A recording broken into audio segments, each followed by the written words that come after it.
ಆತ್ಮೀಯ ಸ್ನೇಹಿತರೆ, ಇವತ್ತಿನ ಕಥೆಯ ಶೀರ್ಷಿಕೆ ನೆರಳು. ಮಂಗಳಗಿರಿ ಅನ್ನುವಂಥ ಊರಲ್ಲಿ ರಾಮನಾಥ ಒಬ್ಬ ಸಾಹುಕಾರರ ಮಗನಾಗಿದ್ದ. ಅವನೇನಂಥ ಬುದ್ಧಿವಂತ ಅಲ್ಲ.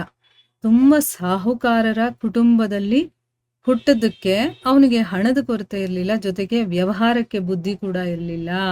ಅಂದರೆ ಅಷ್ಟೊಂದು ಬುದ್ಧಿವಂತ ಅಲ್ಲ.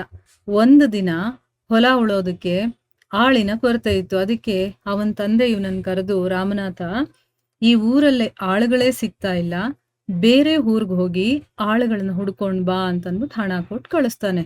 ರಾಮನಾಥ ಹೋಗ್ಬೇಕಾದ್ರೆ ಆಳುಗಳು ಚೆನ್ನಾಗಿ ಕೆಲಸ ಮಾಡಬೇಕು, ಅಂಥವ್ರು ಇರ್ಬೇಕು, ಮೋಸ ಹೋಗ್ಬೇಡ ಅಂತಂದ್ಬಿಟ್ಟು ಹೇಳ್ತಾನೆ. ಮಾರನೇ ದಿನ ಸೂರ್ಯ ಹುಟ್ಟಿದ ತಕ್ಷಣ ರಾಮನಾಥ ನಡೀತಾ ಪಕ್ಕದ ಹಳ್ಳಿಗೆ ಹೊರಟ. ನಡೀತಾ ನಡೀತಾ ತನ್ನ ನೆರಳನ್ನ ನೋಡ್ತಾನೆ. ನೆರಳು ಅವನಿಗಿಂತ ಉದ್ದವಾಗಿತ್ತು. ರಾಮನಾಥ ಅನ್ಕೊಳ್ತಾನೆ, ನಾನು ಎಷ್ಟು ಎತ್ತರವಾಗಿದ್ದೀನಿ, ನನ್ನಷ್ಟೇ ಅಥವಾ ಇನ್ನೂ ಎತ್ತರದ ಆಳುಗಳನ್ನ ನಾನು ಕರ್ಕೊಂಡು ಬರಬೇಕು ಅಂತಂದ್ಬಿಟ್ಟು ಅಂತ ಅನ್ಕೊಂಡು ಹಳ್ಳಿ ತುಂಬ ಹುಡುಕ್ತಾನೆ.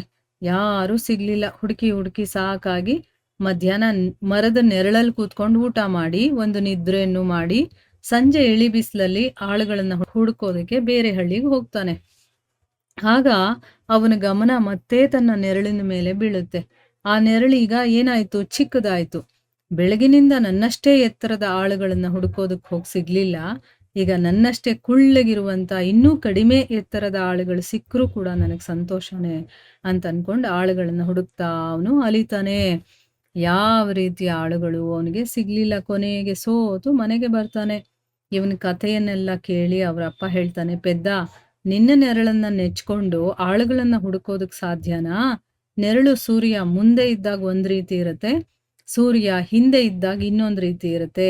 ನೀನು ಆಳುಗಳ ಸಾಮರ್ಥ್ಯವನ್ನ ಅವ್ರ ಕೆಲಸ ಮಾಡೋ ರೀತಿ ಇದೆಯಲ್ಲ, ಅದರಿಂದ ಕಂಡು ಹಿಡಿಬೇಕೇ ಹೊರತು ಎತ್ತರದಿಂದ ಅಲ್ಲ ಅಂತನ್ಬಿಟ್ಟು ಅವನು ಛೀಮಾರಿ ಹಾಕ್ತಾನೆ. ಅವ್ರ ತಂದೆ ಬೈದು ಅವನಿಗೆ ಈ ರೀತಿ ಹೇಳ್ತಾನೆ ಅನ್ನೋದು ಈ ಕತೆ. ಹರೇ ಕೃಷ್ಣ.